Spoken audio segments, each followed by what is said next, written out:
सभी को अस्सलाम वालेकुम।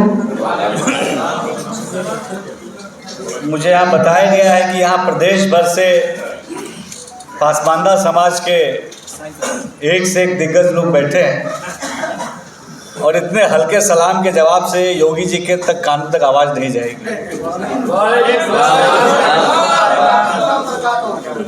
पासमानदा समाज की आवाज़ यहाँ से कालिदास मार्ग बहुत दूर नहीं है।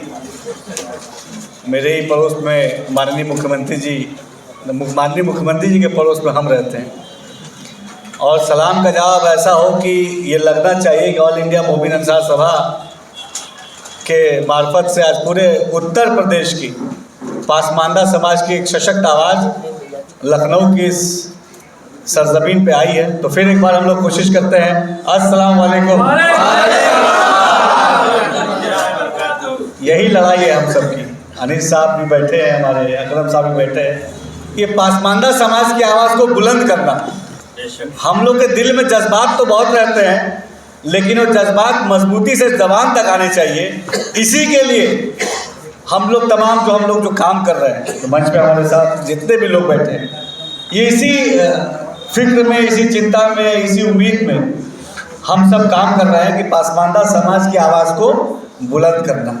कहीं से भी कोई आवाज़ हमें दबा ना पाए, कोई हमारी आवाज़ रोक ना पाए, कोई हमारी आवाज़ को बंद ना कर पाए, क्योंकि आज़ादी के 75 साल से ऊपर हो गए और 75 सालों में यकीनी तौर पे मैं कह सकता हूँ कि पासमानदा मुस्लिम समाज को जहाँ तक पहुँचना चाहिए था, हम वहाँ तक नहीं पहुँचे।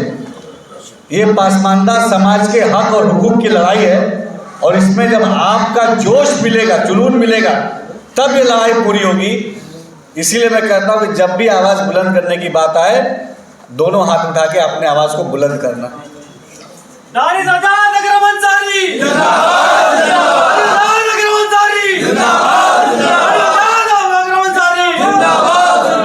मंच पे हमारे बीच में हमारे ऑल इंडिया मोमिन अंसार सभा के, जिन्होंने इस कार्यक्रम को इतना खूबसूरत बनाया और बहुत लंबे समय तक समय से मैं देख रहा हूँ, जब मैं छात्र जीवन में था तब से मैं देख रहा हूँ मोमिन अंसार सभा के तमाम कामों को मैं बहुत पहले से फॉलो कर रहा हूँ, जब स्टूडेंट पॉलिटिक्स में हुआ करता था। ऐसे हमारे बीच में अकरम अंसारी साहब, एक बार इनके लिए जोरदार तालियां हम सबको बजाना चाहिए।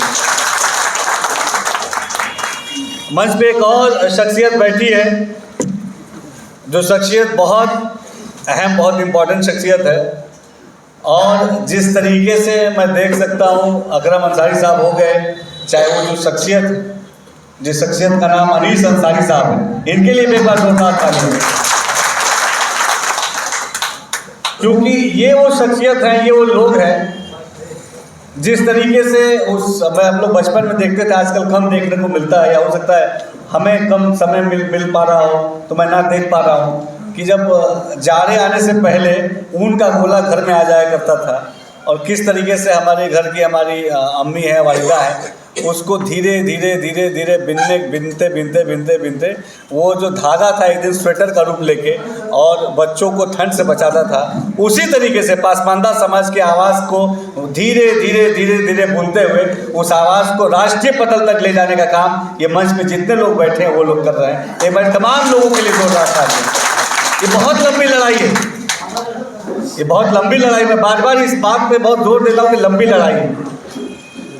इसको जोर देने का मतलब ये है कि हमें कई सारे पड़ाव में हमें कैसे सफलता मिले, इस नियत के साथ काम करना है। मंच पर हमारे बीच में हमारे आलिन अंसारी साहब, आलमीन अंसारी साहब, इकराम अंसारी साहब, हमारे अयूब अंसारी साहब, शफीकुर रहमान साहब, हमारे जिया साहब जो हमारे ज़िला अध्यक्ष हैं मऊ के, हबीब अंसारी साहब, फैसल अली साहब, हमारे छाबरा जी, हमारे जो राष्ट्रवादी जन समाज पार्टी से आए हैं, हफीज़ रफ़ीक अहमद साहब, और जितने भी सामने लोग जो अलग अलग डेलीगेशन, अलग अलग जनपद से आए हैं। देखिए साथियों, एक बहुत अहम जिम्मेदारी पासमानदा समाज की आवाज़ को बुलंद करने की आप सबने मोमिन अंसार सभा को भी दी है और इस नौजवान कंधे पे भी दी। मेरे बोलने से पहले कई सारे हमारे स्पोक्स पर्सन आए जिन्होंने कई सारे बातें की हैं। सबसे अहम बात क्या है, 2-3 बहुत मूल मुद्दों पे बातें कि बहुत लंबे चौड़े भाषण पे हमें नहीं जाना चाहिए। हमें कदम दर कदम हमें शॉर्ट टर्म गोल और लॉन्ग टर्म गोल बनाना चाहिए कि अगले 6 महीने में, 3 महीने में हम क्या करेंगे, 1 साल के अंदर हम क्या करेंगे, तभी ये लड़ाई अपने मकाम तक पहुंचेगी। सबसे पहली बात जो हमारे जालौन से आए हैं, हमारे इन्होंने बताई, अयूब साहब ने, और कई सारी अहम बातें बताई। देखिए, सबसे ज़रूरी बात यह है कि पासमानदा समाज की जो आवाज़ है, इस आवाज़ को राष्ट्रीय स्तर पे आज एक पहचान मिली है। हम ये कह सकते हैं दावे के साथ इसलिए कि आज भारत देश के जो हम सब के प्रधानमंत्री हैं श्री नरेंद्र मोदी जी, पहली बार देश के किसी प्रधानमंत्री जी ने खुले मंच और खुले मन से पासमानदा समाज के उत्थान की बात कही, और प्रधानमंत्री हैं प्रधानमंत्री नरेंद्र मोदी। ये पहली बार हुआ, लेकिन ये एक दिन में ये यहाँ तक हम नहीं पहुँचे। ये सालों से जो अलग अलग लोगों ने मेहनत की है, खून पसीना एक किया है, जद्दोजहद की है, लड़ाइयाँ लड़ी है, उस लड़ाई से आज हम इस मकाम तक हैं कि देश के प्राइम मिनिस्टर साहब हमको और आपको रिकॉग्नाइज कर रहे हैं, और ये बात बहुत मजबूती से कह रहे हैं कि पासमानदा समाज के उत्थान के बिना देश का उत्थान पॉसिबल नहीं।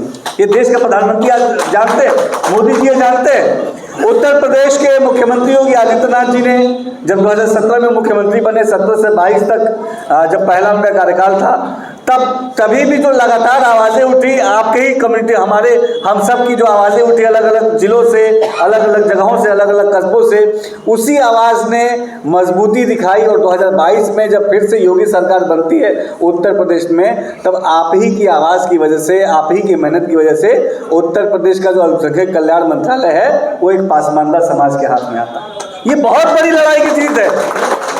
हमें लगता है, हम कई बार परेशान हो जाते हैं कि कुछ नहीं हो रहा है, हम बहुत मेहनत कर रहे हैं, कुछ नहीं हो रहा है, लेकिन जब सामाजिक लड़ाई लड़ी जाती है तो ये बहुत लंबे समय तक लड़नी पड़ती है। और आज आपकी लड़ाई का नतीजा है, आप सबकी मेहनत का नतीजा है कि आज उत्तर प्रदेश में भी, जहाँ पे 20% की माइनॉरिटी आबादी है, हर 20 में से 14 व्यक्ति पिछड़ा, हर 20 मुसलमान में 100 व्यक्ति में अगर 100 व्यक्ति को काउंट किया जाए तो अभी अली अंसारी साहब ने बताया कि 20 आदमी मुसलमान, हर 100 में 20 आदमी मुसलमान है, उस 20 में 14 पिछड़े पासमानदा है। तो उनकी आवाज़ को बुलंद करने के लिए, उनकी आवाज़ को सशक्त करने के लिए आज उत्तर प्रदेश में के योगी मंत्रालय में एक पिछड़े पासमानदा समाज के रिप्रेजेंटेटिव को जगह मिली है। ये अपने आप में बहुत बड़ी सफलता है। और ये मुझे लगता है ये एक शुरुआत है। अगर हम सही तरीके से अपनी इस लड़ाई को जारी रखेंगे तो बहुत सारे अभी निगम, बोर्ड, आयोग है, केंद्र है, सांसद है, विधायक है, जहां पे हम अपने रिप्रेजेंटेशन को पहुंचा सकते हैं। तो पहली लड़ाई में हम सफल हुए। ये समझने की जरूरत है कि जो लड़ाई का पहला चरण था उसमें हमें सफलता मिली है। हमारे बीच के एक पासमानदा समाज को मेरे रूप में, दानिश आज़ाद अंसारी के रूप में रिप्रेजेंटेशन करने का मौका मिला है। उत्तर प्रदेश जो देश का सबसे बड़ा सूबा कहा जाता है, तो यकीनी तौर पे हम इसको अपनी सफलता मान सकते हैं। अकरम अंसारी साहब, दूसरी बात यह है कि बहुत इंपॉर्टेंट बात कही है कि समाज हमारा तभी सशक्त होगा जब हम 3 एंगल से अपने आप को मजबूत करेंगे। बेसिक 3 एंगल तो वैसे बहुत है, मुझे तो लगता है पहले 3 बेसिक एंगल्स क्या होने चाहिए। सबसे पहला बेसिक एंगल होना चाहिए कि हमारी शैक्षणिक रूप से हम मजबूत हो, यानी कि हम तालीम में हम आगे बढ़े। दूसरी इंपॉर्टेंट पिलर है हमारे लिए कि हम आर्थिक रूप से मजबूत, यानी हमारी इकोनॉमिक रूप से हम अपने आप को मजबूत करें। और तीसरी सबसे इंपॉर्टेंट लड़ाई ये है, तीसरी सबसे इंपॉर्टेंट पिलर वो है जो सारे चीज़ों का बेस है कि हम राजनीतिक रूप से मजबूत हो। अभी अली अंसारी साहब ने कहा कि राजनीतिक रूप से मजबूत होना है, और राजनीतिक रूप से मजबूत होने का क्या मतलब है, इन्होंने बहुत मूल मंत्र बताया कि देखिए बहुत सारी ऐसी पार्टियां, मैं मन से कहने से मैं गुरेज नहीं रखता हूं कि बहुत सारी ऐसी पार्टियां हैं जिनकी वोट की ताकत के बदौलत से वो राजनीतिक पार्टियां उत्तर प्रदेश में और देश में टॉप लेवल तक पहुंची। प्रधानमंत्री तक बनाने का काम किया मुसलमानों ने, मुख्यमंत्री तक बनाने का काम किया मुसलमानों ने, लेकिन कभी पिछड़े पासमानदा मुसलमानों के लिए उन लोगों ने कोई ठोस काम नहीं किया। ठीक है, तो हमारा जो वोटिंग का पैटर्न है उसको हमें बदलना पड़ेगा। जो मुझे लगता है कि हमारे वोटिंग के पैटर्न को अगर हम थोड़ा सा बदलाव करेंगे तो यकीनी तौर पे हमारे जो हक हैं, हमारे जो अधिकार हैं, हमारी जो मांग है, हमारी जो ज़रूरत है वो पूरी होंगी। वो पैटर्न क्या होना चाहिए? अनीस अंसारी साहब ने बताया कि वो पैटर्न होना चाहिए कि हमारे पासमानदा समाज की आवाज़ को बुलंद करने की नीयत और नीति के साथ कौन सा व्यक्ति लड़ाई लड़ रहा है, उस व्यक्ति को हम जब अपना वोट देना शुरू कर देंगे तो अपने आप पासमानदा समाज की आवाज़ बुलंद हो जाएगी। वो चाहे किसी पार्टी का हो, वो चाहे किसी पार्टी का हो, किसी जिले से लड़ रहा हो, लेकिन जब वो हमारी आवाज उठाएगा तभी हम उसकी आवाज में अपनी आवाज मिलाएंगे, तभी हम अपने वोट, हम देखिए आज़ाद भारत में सबसे बड़ा हथियार अगर किसी को मिला, सबसे बड़ा पावर किसी को मिला तो जनता को मिला, हमें और आपको मिला। हमारी वोट की ताकत से हम सत्ता को बना सकते हैं, बिगाड़ सकते हैं, तो अपनी वोट की ताकत को समझना है। इसको ज़ाया हम होने देते हैं। ये बड़े अफसोस की बात है कि हम अपने वोट की ताकत को, जो सबसे बड़ी ताकत है जिससे हम किसी को फर्श से अर्श पे बैठा सकते हैं, उस ताकत का जो सही इस्तेमाल होना चाहिए वो सही इस्तेमाल पासमानदा समाज ने आज तक नहीं किया। ये बड़े अफसोस की बात है। हमको उस ताकत का इस्तेमाल करना है। हमारे लिए जो आवाज उठाता है उसकी आवाज में आवाज मिलाना है। हमें उस व्यक्ति को वोट देना है जो ये कहता है लोकल स्तर पे कि वो पासमानदा समाज के सशक्तिकरण के लिए काम करेगा। ये जब हम अपने वोटिंग पैटर्न को इस मोड पे ले आएंगे तब हम जाके उस कल्पना तक, उस सोच तक पहुंच पाएंगे, उस ख्वाब तक पहुंच पाएंगे जिसका ख्वाब हमारे और आपके बुजुर्गों ने देखा, जिस ख्वाब को हमारे उन लोगों ने देखा जो लंबे समय तक लड़ाई लड़े, वो ख्वाब जो हमारे नौजवान देख रहा है, वो ख्वाब जो इस हॉल में बैठे एक लोग देख रहे हैं, तब वो ख्वाब पूरा हो पाएगा। ऐसे ख्वाब नहीं पूरा हो पाएगा। हमारे लिए कौन लड़ाई लड़ रहा है? लोकल मुद्दे में पासमानदा समाज की बात है कि नहीं है? क्या केवल हम किसी दल को हराने और जिताने के नियत के साथ वोट दे रहे हैं? सबसे पहले तो इस सोच से बाहर निकलना।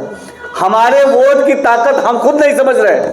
हम क्या होता है कि उसको हराना इसलिए वोट दे रहे हैं। हमें वोट किस लिए देना है? हमारे रोजगार के लिए जो काम करेगा उसको वोट देना है, हमारे उद्योग को बढ़ावा देने के लिए जो काम करेगा उसको वोट देना है, हमारे तालीम के बेहतरी के लिए जो काम करेगा उसको वोट देना है। वो चाहे किसी भी दल का हो। अगर वो दल का वो व्यक्ति अगर हमारी बात अपने इलेक्शन कैंपेन में कर रहा है, उसके साथ खड़े होइए और एक बार मेरे कहने पे, अनीस साहब के कहने पे, एक बार अगर आपने अपने इस तरीके को वोटिंग पैटर्न बना लिया तो आप देखिए कितना बड़ा बदलाव हमारे और आपकी जिंदगी में होगा। हमारी और आपकी जिंदगी की विकास की जो चाबी है वो हमारे और आपके हाथ में है। लेकिन इस वोट की ताकत को पहचानिए। इसको हम ज़ाया होने देते हैं। बड़े अफसोस की बात है। देखिए यहाँ मैं तमाम लोग यहाँ बैठे हैं, मुझे कहने में कोई हिचक नहीं है कि हम अपने वोट की ताकत को ज़ाया होने देते हैं बेवजह का। अगर हम सही तरीके से इसका इस्तेमाल करते तो हम वाकई में इतने पिछड़े नहीं रहते, इतने पीछे नहीं रहते। लेकिन जब जागो तभी सवेरा, एक कहावत है। आज अगर हमें ये बात समझ में आ रही है तो आज से ही हमें ये ठानना चाहिए कि आने वाला जो भी चुनाव, जो बड़ा चुनाव होने वाला है, उसमें जो दल, जो व्यक्ति, जो प्रत्याशी, जो नेता हमारे विकास की बात को लेके वो आगे बढ़ेगा, अगर वो अपने चुनाव के समय 10 वादे लिख के देता है, उन 10 वादों में मैक्सिमम वादे अगर हमारे समाज के उठान के हैं तभी हम उसी के साथ खड़े होंगे। अगर इस सोच के साथ हम आगे बढ़ेंगे तो यकीनी तौर पे बड़ा बदलाव हो सकता है। हम सब तैयार है। देखिए मैं उत्तर प्रदेश में 2022 में मंत्री बना और तब से लेके अब तक हमारे काम में देखिए बहुत लंबी लड़ाई, मैंने जैसे कहा, और ये 1 साल में, 6 महीने में, 2 महीने में, 3 साल में इसको आप आकलन नहीं कर सकते। हम लगातार आप सबसे संवाद करते हुए किस तरीके से हम अपनी व्यवस्थाओं को, देखिए क्या होता है कि हमको और आपको आगे बढ़ना है तो आगे बढ़ने का एक ही तरीका है कि हम सरकार के साथ अपनी बातों को करें, सरकार के साथ अपने कम्युनिकेशन को अच्छा रखें, संवाद की व्यवस्थाओं को अच्छा रखें और हमारे लिए बेहतर क्या हो सकता है, इन चीज़ों पे सरकार के साथ तालमेल करते हुए हम आगे बढ़ें। यही आगे बढ़ने का तरीका है। हमें रोजगार चाहिए, सरकार देगी। हमें बिजली चाहिए, सरकार देगी। हमें स्वास्थ्य की व्यवस्थाएं चाहिए, सरकार देगी। हमें उद्योग को बढ़ावा, हमारे उद्योग को बढ़ावा मिलना चाहिए, सरकार देगी। तो हम सरकार के साथ तालमेल बैठाएंगे तभी हम आगे बढ़ पाएंगे। हम सरकार के साथ अगर बाहें चढ़ा के और बात करेंगे तो हमारे आपका भला नहीं हो सकता। हम धीरे धीरे, आप देखिए, पिछड़ इसीलिए रहे हैं। ये मैं कोई पॉलिटिकल भाषण नहीं याद दूंगा, लेकिन हम इसीलिए पिछड़ रहे हैं। आज देखिए 11 साल से केंद्र में जो सरकार है, 8 साल से प्रदेश में जो सरकार है, उसके साथ अगर हम तालमेल बैठा के चलेंगे तो हमारी जो ज़रूरतें हैं वही सरकार ही पूरा कर सकती है और कोई दूसरा नहीं पूरा कर सकता। और सरकार ने जब पासमानदा समाज के रूप में आपके ही कौम के एक नौजवान को ये जिम्मेदारी दे दी है, तो निश्चित तौर पर हम और आप बात करके बहुत बड़ी बड़ी परेशानियों का हल निकाल सकते हैं। बात करना पड़ेगा। मैं हमेशा, मुझे लगता है कि मैं हमेशा बात करने के लिए मैं तैयार रहता हूं। आप सबकी आवाज़ को ऐसा नहीं केवल बात तक सीमित रखता हूं, उन तमाम चीज़ों को मैं माननीय मुख्यमंत्री जी से या माननीय प्रधानमंत्री जी से या संबंधित जो भी अधिकारीगण उनसे मैं बातचीत करता हूं। जैसे मैंने पिछली बार भी कहा था, जब नवविद्यालय में हमारी मीटिंग हुई थी, तो हमने कहा था जो सबसे बड़ा मसला एक आता है कि बुनकरों के बिजली बिल के फ्लैट रेट के रिवाइज करने का। 2019 में बंद हो गया था फ्लैट रेट, लेकिन 2022 में जब मैं मंत्री बना, मैंने माननीय मुख्यमंत्री से बात करके 2023 में फिर इसको हम लोगों ने चालू कराया था। लेकिन मेरा भी ये मानना है कि जो फ्लैट रेट की व्यवस्था वर्तमान में है, इसको फिर से रिवाइज करने की ज़रूरत है, इसको फिर से इसका संशोधन करने की ज़रूरत है। मैंने 1 साल 1.5 साल पहले, मुझे लगता है 1 साल हो गया, इस बात को कहा था और लगातार उस पर माननीय मुख्यमंत्री जी से मेरी बातचीत चल रही थी। वो चीज़ें अब धीरे धीरे ग्राउंड पे आई हैं। अब आप देख सकते हैं कि जो एमएसएमई मिनिस्ट्री के अंतर्गत ये चीज़ें आती हैं, राकेश सचान जी जो हमारे मिनिस्टर हैं, वो अलग अलग जगहों पे वो खुद भी गए, मैं भी कई जगह गया, और वो कम्युनिकेशन करके इस बिजली बिल के फ्लैट रेट को रिवाइज करने की बातें चल रही हैं। मेरठ में भी गए थे, मेरठ के हमारे भाई हैं, शायद आपकी मुलाकात हुई होगी, उन्होंने बोला होगा कि भाई इस फ्लैट रेट के रिवाइजेशन की बात हम कर रहे हैं। इसीलिए देखिए, मैंने 1 साल पहले जो मैंने कहा, ये लंबी लड़ाई है। आपकी लड़ाई, जो आप मुझे यहाँ बात बोलते हैं, ऐसा नहीं हो कि मैं सुन के आपकी बातें सुन के भूल के चला जाता हूँ। आप जो मुझे बोलते हैं, मैं उसको आपका आदेश मानता हूँ, क्योंकि आपकी खिदमत करने की जिम्मेदारी उस खुदा ने मुझे दी है। मैं उस रब से डरता हूँ।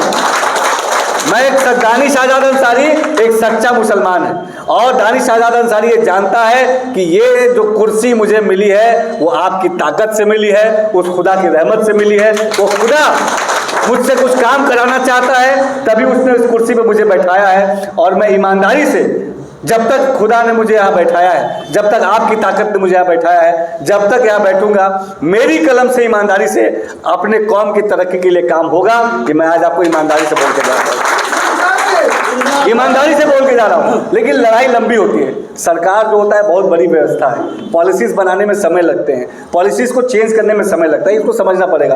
अनीस साहब हमारे वरिष्ठ IAS ऑफिसर रहे, ये समझ सकते हैं कि जब पॉलिसीज़ बनती है तो उसके लिए बहुत समय लगता है सर, बहुत मीटिंग होती है। अब चूंकि फ्लैट रेट का जो मसला है, ये 2-3 डिपार्टमेंट का मसला है, MSME और बिजली विभाग को कंबाइंडली बैठना पड़ता है, कई सारी चीज़ें होती है, तो एक लंबा वक्त लगता है। लेकिन रविंद्रालय में मैंने कहा था, और भी कई जगह मैंने कहा था कि बिजली बिल का जो फ्लैट रेट है उसको रिवाइज करने के लिए हम मुख्यमंत्री जी से बात करेंगे।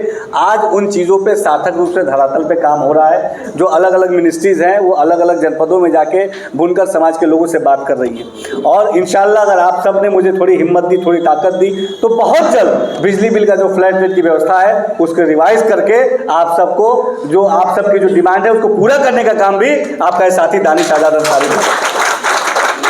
इसके साथ साथ देखिए, कोई भी कौम तब तक आगे नहीं बढ़ सकती जब तक उस कौम की तालीम के लिए, जो मैंने बोला, और उसके फाइनेंशियल एम्पावरमेंट के लिए काम ना किया जाए।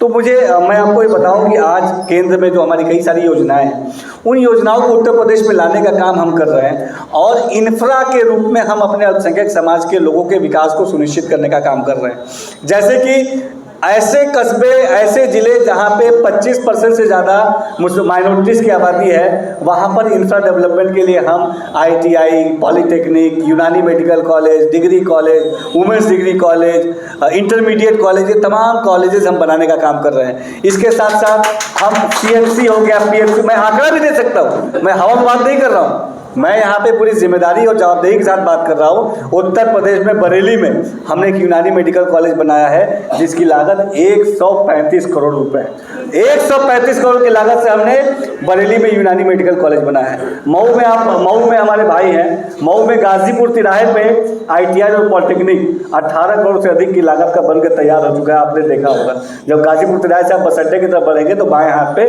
वो पूरा जो डेवलपमेंट हुआ है वो हम ही ने कराया है। इसके अलावा अलग अलग जो जनपद है, देवरिया है, गाजीपुर है, सिद्धार्थनगर है, आजमगढ़ है, अंबेडकर नगर है, पीलीभीत है, हमारा शाहजहांपुर है, बरेली है, रामपुर है, अमरोहा है, सहारनपुर है, बिजनौर है, तमाम जितने प्रदेश के अलग अलग जनपद है, हर जनपद में इंफ्रा के रूप में हम वो चीज़ें मुहैया कराएं जिससे कि हमारे तालीम को बेहतर व्यवस्था मिले, हमारे स्वास्थ्य को अच्छी व्यवस्था मिले, हमारे रोजगार को अच्छी व्यवस्था मिले। इसके लिए काम हो रहा है। ये लंबा काम है जो अभी तक नहीं हुआ, लंबा काम है, दिखेगा।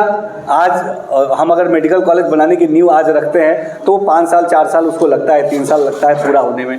कई सारी चीज़ें अभी बन के तैयार हो चुकी हैं, कई सारे ऐसे प्रपोजल्स हैं जो बन रहे हैं। इसके अलावा अभी मऊ में, गाजीपुर में, अंबेडकर नगर में या गोरखपुर में, इधर मेरठ में भी हम ऐसी भी मैपिंग करा रहे हैं कि हम अपने बुनकर भाइयों के डेवलपमेंट के लिए एक शांत हो जाओ भाई, ओए भाई शांत हो जाओ थोड़ा।